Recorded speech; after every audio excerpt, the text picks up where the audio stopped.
on Good Morning El Paso. Within the next hour, Fort Bliss soldiers will soon be on their way to West Africa to help combat the spread of Ebola. And we're taking a look at those who recently returned and are in quarantine. It was about his family, where he lived, and he really couldn't, give them the correct information. A Sun Metro bus driver is being hailed a hero this morning after he pulled over to help a child who was wandering the streets. It's an interview you'll see only on ABC 7. And a colossal winter storm has turned deadly, dumping as much as 6 feet of snow over the Great Lakes area. Your complete storm track and weather coverage is just ahead. Live, where news comes first. From the Mesilla Valley and Las Cruces to El Paso and the borderland. This is ABC 7's Good Morning El Paso. Good morning, everyone. Burr, take a look at this video from Buffalo, New York, where people are dealing with massive amounts of snow. Some are saying it's the worst they've seen in 40 years. It's just so bad that emergency crews have had to use snowmobiles just to get around. And according to one local official, a year's worth of snow is going to accumulate in 3 days in some areas. 60 inches have already piled up in places with more to come. 60. Yeah, we heard right. Clarify that. Good morning, everyone. Welcome back to Good Morning El Paso. I'm Hillary Floren. And I'm Stephanie Valle. It is 6:01 on your Wednesday morning, and we will have more coverage of this monster storm affecting the East Coast. But first, our forecast. Which is much better, by the way, in case you didn't guess that. Crystal Cly has the latest. Good morning. Yeah, we don't want to brag or anything, but our conditions much better. We are looking at now just the edge of that cold air mass moving out, meaning that while they're still looking at very intense situations over by the Great Lakes area, we are going to actually start seeing a little bit of warming. Not this morning, still chilly, 27 out there this morning in El Paso. Our feel-like temperature, or the wind chill temperature, sits at 22 degrees. Your winds are at 5 miles per hour. That light wind is enough to make it feel cooler than it actually is. Over in Las Cruces, we are at 25 degrees, and winds are calm. A check of clouds and radar showing us that we do have a few clouds that are starting to build off to the west of us, heading our direction. But we're not looking at rain chances quite yet. There is a shot, though, of rain on the 7-day forecast. We'll look at that coming up in just a few minutes. All right. Thanks so much, Crystal. Happening today, Fort Bliss will be deploying more troops to West Africa to fight the spread of Ebola. Over the next week, 250 Bliss soldiers will be deployed in total. Andrew J. Polk is live with more this morning.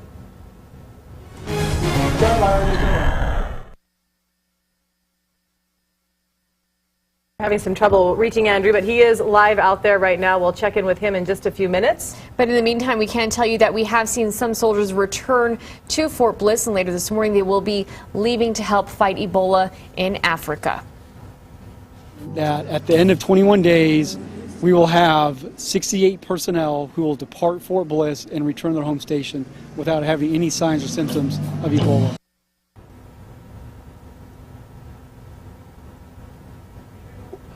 Good morning, Hillary and Stephanie. We've already seen soldiers return yesterday, and this morning more troops will be leaving to help continue that fight against Ebola in Africa.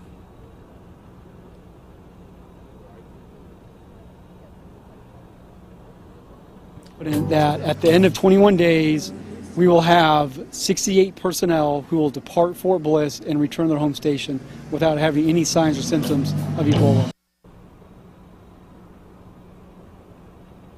Now, the first wave of Fort Bliss soldiers who deployed to the Ebola hot zone in West Africa are back, but they're not in their own homes this morning. Right now, they're in the Fort Bliss quarantine facility. They'll be there for the next 3 weeks after working to set up things for troops like those leaving this morning. These new troops will be supporting Ebola treatment units with transportation and logistics in country.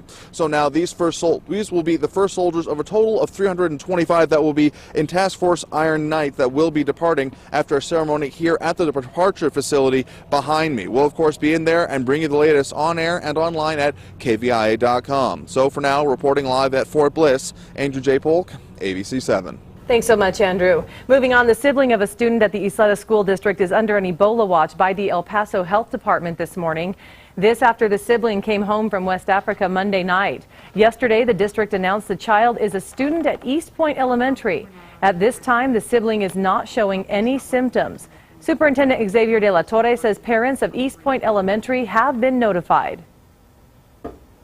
I viewed it from the lens of what would I expect from my children's school district, and what I would expect is that you come out and you tell us what has happened and then let me decide whether or not I feel comfortable sending my child to school.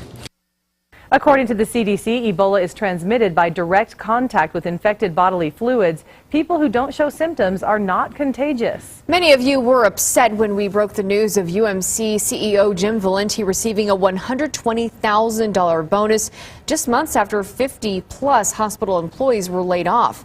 ABC 7 found out Valenti has received bonuses greater than $100,000 for the last 10 years.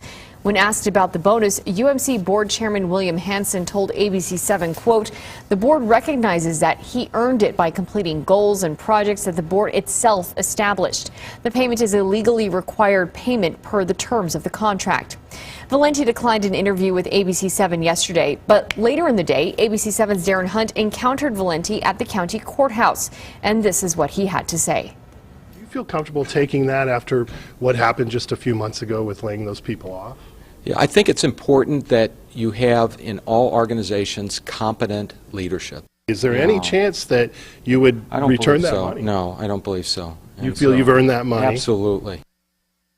UMC Chair William Hanson further explained that Valenti's compensation is based on a competitive contract agreed to nearly a decade ago. And we learned Commissioner Vince Perez is asking for the resignation of the UMC board co-chair Laura Ponce, who we're told is a big Valenti supporter.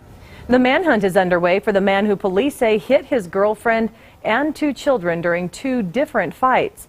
This man here, 45-year-old Juan Bazan Aguilar, is wanted by Las Cruces police. They say he hit the 6-year-old while the kid was trying to protect his mother. The first time, Aguilar allegedly punched the boy repeatedly when the child yelled at him to stop hitting his mother.